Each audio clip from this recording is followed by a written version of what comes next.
거듭 점주에게 허리를 숙여 인사합니다. 점주는 민망한 듯 손을 흔들며 중국식으로 인사에 답했습니다. 중국인들 사이에서 요즘 한국인들 매너를 보고 배워야 한다라며 각성운동이 벌어지고 있다고 합니다. 중국 공산당과 이들의 비호를 받는 CCTV 같은 매체, 또 홍위병들 때문에 얼마나 목소리가 커갈지는 모르겠지만 요즘 중국에는 정말 심상치 않은 분위기가 감지되고 있다고 하는데요.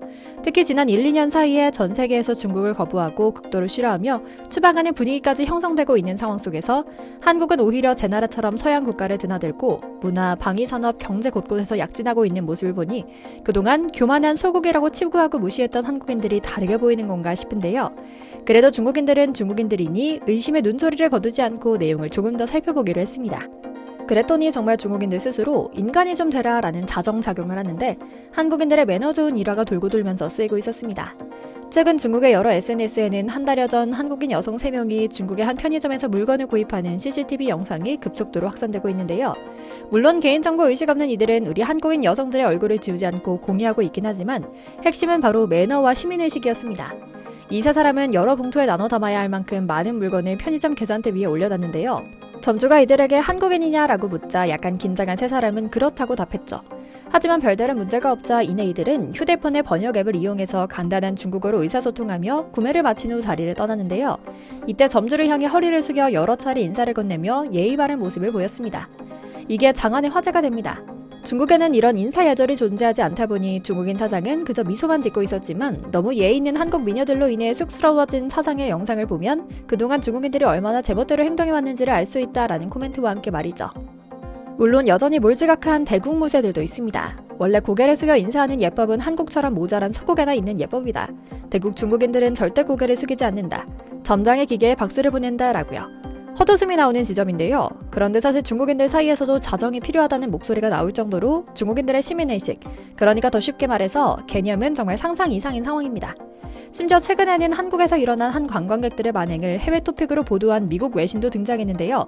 오늘은 바로 우리 조부모님들이 불과 70년 전에 피 흘리며 지켜낸 우리 국토에서 중국인들이 벌이고 있는 만행에 대한 이야기와 함께 미국 CNN이 보도했다는 중국 관광객들의 이해하기 어려운 행태에 대한 이야기 이모저모를 전해드리려고 합니다. 과연 우리는 어떤 모습으로 이들을 대하고 또 무엇을 조심해야 할지, 과연 이들을 포용하는 것만이 능사일지, 동포라는 개념이 어디까지인지, 이들의 인권과 우리 한국인의 안락한 생활의 권리 사이에 어떤 균형을 잡는 것이 좋을지에 대한 고민을 나눌 수 있으면 좋겠습니다. 먼저 잠시 저희 광화문 브리핑 구독 설정도 부탁드려요. 얼마 전 중국 관광객 커플이 한국의 한 숙박시설에서 굉장히 수상한 행동을 하면서 정당한 문제 제기를 하는 한국인 주인에 대해 중국 대사관에 알리겠다며 엄포를 놓은 사건이 하나 발생합니다. 웃기는 짜장이죠. 그 나라 대사관이 남의 나라에서 수사권이나 체포권이 있는 것도 아니고 자신들이 명백하게 잘못한 일에 대해 어디 그런 말들을 늘어놓는지요. 영원히 끝나지 않을 것 같던 끔찍한 팬데믹이 마무리되는 요즘 중국에서도 유화 정책을 펴는지 자국 내부에서는 물론이고 세계를 향한 빗장을 잇따라 풀면서 중국 관광객들이 해외에서 일으키는 문제들로 인해 골머리를 썩고 있다고 하는데요. 미국 언론들도 이런 문제를 포착한 뒤 대표적인 사례로 중국인 커플의 한국에서의 수상한 만행을 보도한 것이었죠. 사실 한국에서 벌인 이 중국인 관광객들의 횡포는 굉장히 수상한 지점이 가득했습니다. 서울의 한 공유 숙박업소 에어비앤비에서 약 한 달간 방을 빌려두고는 며칠에 한 번씩 딱 5분 정도만 있다가 나갔는데 무려 물을 120톤이나 쓰는 등 상식 수준 이상의 낭비를 한 중국인 커플로 피해를 봤다는 한국인 집주인의 사연이 알려져 네티즌들의 공분을 산 건데요. 미국 CNN도 한국 뉴스를 전하며 이와 같은 사례가 한두 건이 아니다. 중국인들의 여행으로 가장 가까운 한국이나 일본이 신음하고 있으며 태국 역시 이미 소토화 상태다.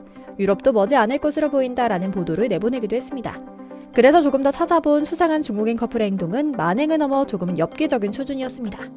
보도에 따르면 중국인 커플은 무려 25일 동안 서울 마포의 독채 숙소를 빌렸다고 합니다. 오랜만에 장기 투숙 손님의 한국인 주인은 환대하며 뛰어난 수준의 서비스를 제공했지만 그들이 떠난 뒤 그가 받은 것은 무려 84만 원이나 하는 한 달치 공과금 고지서였습니다. 이들은 숙소에서 수도 하나만 120톤을 쓰는 의심스러운 행동을 했고 외출 중에는 창문을 활짝 열어두면서 바닥이 뜨거울 정도로 보일러를 돌리는 상식 밖의 행동도 일삼았다고 합니다. 뿐만 아닙니다. 집주인이 CCTV를 돌려보자 아주 충격적인 모습이 담겨 있었는데요. 바로 입주 5일 만에 짐을 모두 챙겨 집을 떠난 뒤 3, 4일에 한 번씩 딱 5분 정도 들른 곳이 전부였죠. 이를 확인한 집주인은 고객에게 바로 메시지를 보내 해명을 요구했지만 이미 한국을 떠났고 할 말도 없다는 답만 돌아왔고요.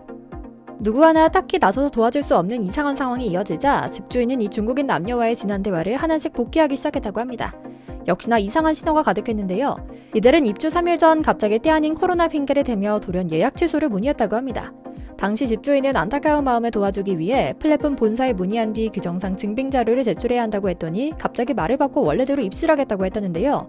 이상한 일은 끊이지 않았습니다. 그날 이후 중국인 커플은 자신의 계정 이름과 국적을 바꾸는가 하면 숙소나 CCTV 유무를 확인하는 등 굉장히 이상한 행동을 했다고 합니다. 그런데 압권은 그 다음이었습니다. 도저히 참기 어려웠던 주인이 이들에게 해명을 요구하자 중국인 커플은 우린 떳떳하다. 우리는 중국에서도 이렇게 생활한다. 계속 이렇게 나오면 중국 대사관을 통해 정식으로 한국 정부에 문제를 제기하겠다고 되레 엄포를 놨다고 하는데요. 안타깝게도 업계에서는 피해 구제가 사실상 불가능하다고 합니다.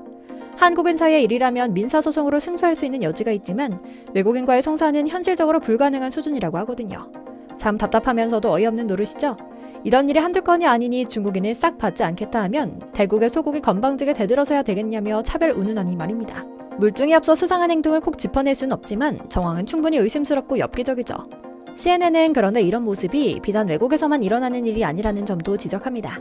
중국 국내 여행에서도 중국인들은 특유의 시민의식을 여지없이 발휘한다는 겁니다. 노동절 황금 연휴를 맞아 이른바 보복 여행을 떠난 중국인들이 케이블카에서 위험천만한 몸싸움을 벌이고 스튜어디스를 기내에서 꿇어앉히는 등 곳곳에서 사건 사고를 일으켜 비난을 받고 있는 건데요. 사건의 전말이 담긴 영상에는 한 남성이 다른 사람에게 주먹을 휘두르다 이를 말리는 안내 요원까지 폭행하는 장면이 담겼습니다. 당시 케이블카가 크게 흔들렸고 다른 관광객들은 놀라 비명을 지르기도 했죠. 뿐만 아닙니다. 여객기 안에서 승객 2명이 몸싸움을 벌인 대형 사건도 있었습니다. 좌석 등받이를 젖히는 문제로 시비가 붙은 이들은 결국 자리에서 일어나 욕설을 퍼부으며 주먹을 휘둘렀고 승무원과 안전요원이 제지한 뒤에야 진정됐습니다.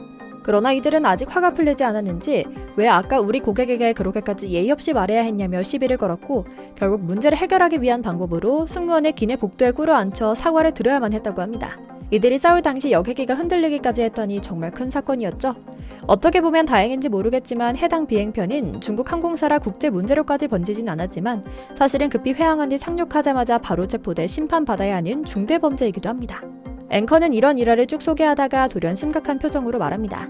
이런 이유로 최근 서양 국가들에서는 더 이상 중국인을 환영하지 않을 뿐만 아니라 아시아인에게 중국인이냐? 라고 묻는 일도 잦아지고 있다라고요. 그리고 해외여행을 해보신 분이라면 잘 아실 겁니다. 중국에서 왔냐? 라고 묻는 문장에 담긴 현지인들의 뉘앙스를요. 이미 전 세계의 다양한 관광업 종사자들은 입을 모아 중국인들을 단체로 올려올 때가 가장 힘들다. 이들은 교양이라곤 찾아볼 수 없고 온통 짝퉁 명품으로 치장한 졸부 느낌으로 돌아다니며 문화에 대한 존중이라곤 찾아볼 수 없다. 숫자가 많고 허세스럽게 돈을 뿌려대기에 수입원으로는 매력적이지만 가능한 중국인 단체는 안 받으려 한다라고요. 손흥민은 물론이고 한국의 멋진 인물 좋은 것만 나왔다면 중국에서 기원했다는 만물 중국 기원서를 펼치는 수준의 이들이 앞으로 성숙한 시민의식을 갖게 되기까지 얼마나 오랜 시간이 필요한 걸까요? 그저 우리는 우리의 품격 있는 길을 묵묵히 걸어가는 데 집중해야겠다는 생각하며 오늘 영상 마치겠습니다. 저희 광화문 브리핑 구독, 좋아요도 부탁드리고요. 시청해주셔서 감사합니다.